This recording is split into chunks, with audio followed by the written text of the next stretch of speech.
हम दिल से आशा करते हैं कि भारत और जापान के बीच और भी गहरी मित्रता और सहयोग स्थापित हमारे देश। दोस्तों सोचिए जरा, एक देश जहां अनुशासन और परंपरा साथ साथ चलती हैं, जापान, और दूसरा देश जहां स्पिरिचुअलिटी और सभ्यता की जड़ें सबसे गहरी है, भारत। जब दोनों कल्चर्स मिलते हैं तो एक नेचुरल कनेक्शन बन जाता है। इसीलिए कहते हैं कि भारत और जापान के रिश्ते सिर्फ पॉलिटिक्स या इकोनॉमी तक सीमित नहीं है, बल्कि एक गहरा कल्चरल और सिविलाइजेशनल बॉन्ड है। जापानीज लोगों के लिए इंडिया के मंत्रा, स्पिरिचुअलिटी और कल्चर एक स्वाभाविक लगाव है। और इसी का सबसे खूबसूरत एग्जाम्पल तब दिखा जब भारत के प्रधानमंत्री नरेंद्र मोदी जापान पहुंचे।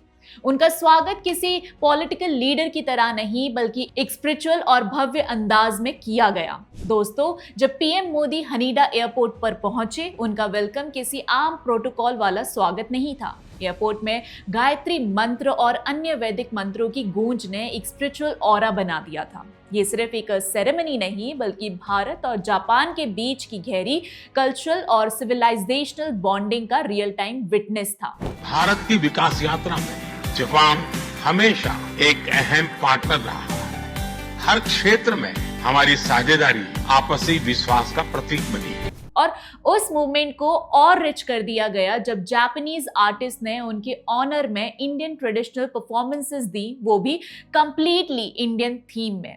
कुछ परफॉर्मर्स ने राजस्थानी अटायर पहना और एक वाइब्रेंट राजस्थानी फोक सॉन्ग गाया। कुछ ने मोहिनीअट्टम, कथक, भरतनाट्यम और ओडिसी जैसे क्लासिकल डांस फॉर्म्स का ग्रुप परफॉर्मेंस दिया, लाइव म्यूजिक के साथ। एक आर्टिस्ट ने बोला, मोहिनीअट्टम में मेरा 25 साल का एक्सपीरियंस है, लेकिन पीएम मोदी के लिए ग्रुप परफॉर्मेंस करना अलग ही फीलिंग थी। कथक परफॉर्मर ने बताया, मोदी जी के सामने परफॉर्म करना हमारे लिए गोल्ड मेडल जीतने जैसा था। ये सब दिखाता है कि जापान ने अपने अंदाज से भारत के प्रधानमंत्री को इज्जत दी, एक सिंबॉलिक जेस्चर, एक इमोशनल कनेक्ट जो ये प्रूव करता है कि दोनों कल्चर्स के बीच एक स्वाभाविक लगाव है। और सबसे ज्यादा एनर्जी लेकर आए इंडियन डायस्पोरा। हनीडा एयरपोर्ट पर हजारों लोग झंडे लेकर स्लोगन्स लगाते हुए पीएम मोदी का स्वागत करने पहुंचे। मोदी मोदी की गूंज टोक्यो की सड़कों तक सुनाई दी। एक मूवमेंट के लिए ऐसा लगा जैसे ये जापान नहीं, बल्कि भारत का कोई शहर हो।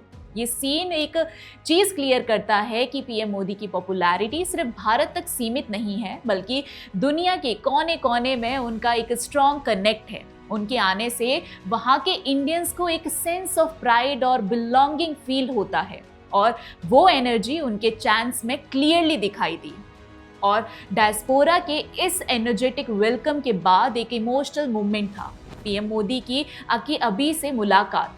अकी अबे जो जापान के फॉर्मर शिंजो अबे की वाइफ हैं। मोदी जी ने उनसे मिलकर अपनी पर्सनल दोस्ती और उनके साथ गुजारे हुए मोमेंट्स को याद किया। ये सिर्फ एक कर्टेसी मीटिंग नहीं थी, बल्कि एक रिमाइंडर था कि मोदी अबे की दोस्ती ने इंडिया जापान पार्टनरशिप को एक नए हाइट तक पहुंचाया था। शिंजो अबे का विजन और उनका ट्रस्ट भारत जापान टाइज का फाउंडेशन बन चुका है, और अकी अबे का आज भी इंडिया के साथ जुड़ाव उन्हीं रिलेशंस को और गहरा बनाता है। और जब आप सोचते हो कि जापान जैसा डिसिप्लिन्ड और कल्चरली रिच देश भारत के प्रधानमंत्री का इतना स्पिरिचुअल और वार्म वेलकम करता है, तो इसका मतलब सिर्फ एक ही है, मोदी जी की लीडरशिप को ग्लोबल लेवल पर रिस्पेक्ट मिल रहा है। ये वेलकम सिर्फ एक रस्म नहीं है, ये एक मैसेज था। पीएम मोदी का स्वागत एक वर्ल्ड लीडर के रूप में हुआ, जिनका विजन सिर्फ भारत के लिए नहीं, बल्कि पूरे एशिया के फ्यूचर को शेप कर रहा है। दोस्तों, ये सिर्फ एक डिप्लोमेटिक विजिट नहीं थी, बल्कि एक क्लियर मैसेज था कि भारत और जापान के रिश्ते सिर्फ कल्चरल रूट्स पर ही नहीं, बल्कि एक ग्लोबल विजन पर भी बेस्ड हैं। और जब टोक्यो की सड़कों पर मोदी का नाम गूंजने लगता है, तो समझ जाओ कि उनकी पॉपुलैरिटी बॉर्डर्स के पार जाकर भी रेजोनेट करती है। दोस्तों, आपको कैसा लगा ये ग्रैंड वेलकम? अपना ओपिनियन कमेंट्स में जरूर बताएं, और वीडियो पसंद आया हो तो लाइक, शेयर और चैनल को सब्सक्राइब करना ना भूलें। इसी के साथ मिलते हैं अगले वीडियो में, तब तक के लिए जय हिंद।